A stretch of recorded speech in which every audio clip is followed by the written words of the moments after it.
E aí, povo de Deus, tudo bem com vocês? Dando sequência à série de vídeos sobre doutrinação ideológica. Hoje eu vou apresentar de que maneira a agenda progressista encara a chegada de uma criança ao mundo, mais precisamente dos filhos.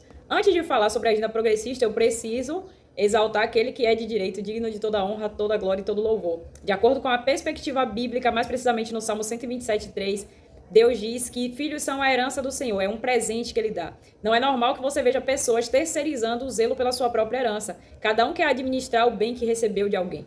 Mas, infelizmente, com a agenda progressista, filho deixou de ser encarada como bênção e passou a ser vista como um fardo. Coisa que ficou clara no vídeo que eu postei anterior, onde Bela Gil fala que é necessário conversar sobre o burnout da mãe que gerou filhos e que a mãe ela precisa receber algum tipo de valor financeiro, porque criar filhos é um trabalho.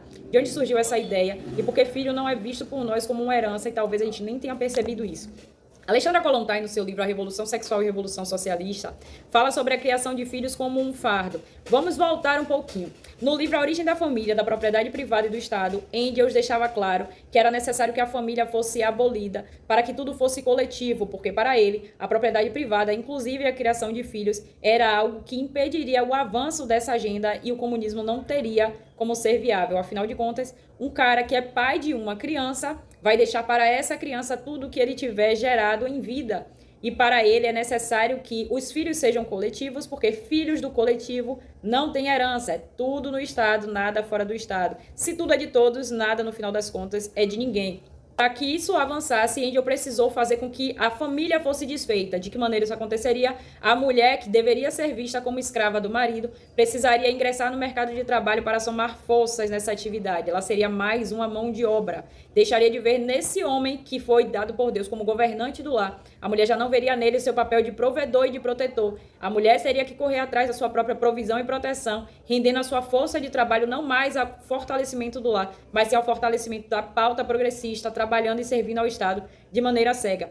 Porém, mesmo que a mulher concordasse em fazer isso, ela não perdeu a sua capacidade biológica de geração de filhos. E para que isso não se voltasse contra o sistema e contra a agenda progressista, houve então a necessidade da criação de creches. Não necessariamente foi a agenda progressista que criou creches, porque as creches foram criadas quando a mulher se viu obrigada a ingressar no mercado de trabalho por causa das dificuldades financeiras enfrentadas quando seus maridos precisaram ir à guerra. Para que as mulheres tivessem como trabalhar, creches e escolas foram criadas. Não para que a mulher fosse recompensada ou tivesse a oportunidade de descansar porque o marido não estava ajudando ela, não. A creche foi criada para que a mulher pudesse servir ao Estado. Tudo no Estado, nada fora do Estado. E aproveitando a criação de creches, o que foi que a agenda progressista decidiu? Alexandra Kollontai fala no seu livro A Revolução Sexual e Revolução Socialista, mais precisamente no item Os Filhos e o Estado Comunista, que o homem novo de nossa nova sociedade será moldado pelas organizações socialistas, jardins infantis, creches para crianças e etc. E muitas outras instituições desses tipos, nas quais a criança passará a maior parte do dia, onde os educadores inteligentes a converterão em um comunista consciente. Mais adiante ele diz o seguinte: os filhos, os pais proletariados, já não podem atender aos seus cuidados, porque viraram escravos do Estado, certo? Para a sobrevivência. Não podem assegurar nem a sua sobrevivência, nem tampouco a sua educação.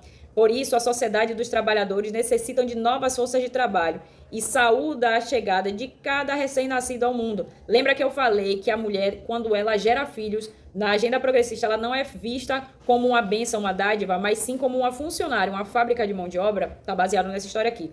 Tampouco temam pelo futuro do vosso filho. Ele não conhecerá fome nem o frio, não será desgraçado, nem ficará abandonado à sua sorte, como aconteceria na sociedade capitalista. É algo que quem depende do assistencialismo do governo sabe que não é verdade. Não tem nem merenda escolar, que dirá as outras coisas.